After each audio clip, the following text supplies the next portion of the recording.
امروز میخوام درباره چیزی صحبت کنم که شاید ساده به نظر برسه، اما ریشه تمام دردهای خاورمیانه است.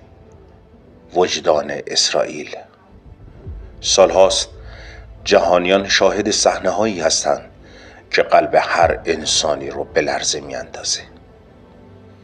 کودکان بیگناهی که در آغوش مادرشون جون میدن، خانه هایی که در یک لحظه به تلی از خاک تبدیل میشن و مردمی که تنها خواسته ایشان حق زندگی در سرزمین مادر ایشان است.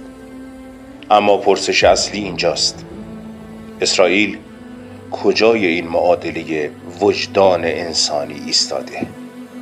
چطور ممکنه ملتی که بارها نام دموکراسی و حقوق بشر را فریاد میزنه اینگونه در برابر اشکها و خونهای جاری سکوت وجدان خود را انتخاب کنه؟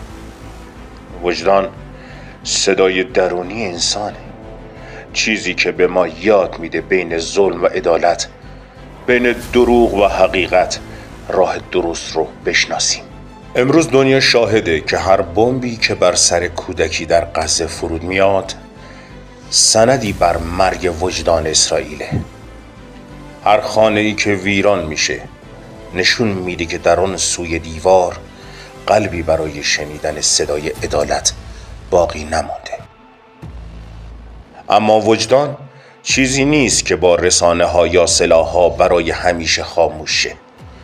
صدای فریاد مادران، نگاه غمگین کودکان و دعاهای بی صدای پدران بالاخره در تاریخ ثبت خواهد شد و این تاریخ که شهادت خواهد داد اسرائیل در برابر وجدان انسانی جهان ایستاده و هیچ سلاحی، هیچ قدرتی نمیتونه حقیقت رو برای همیشه دفن کنه.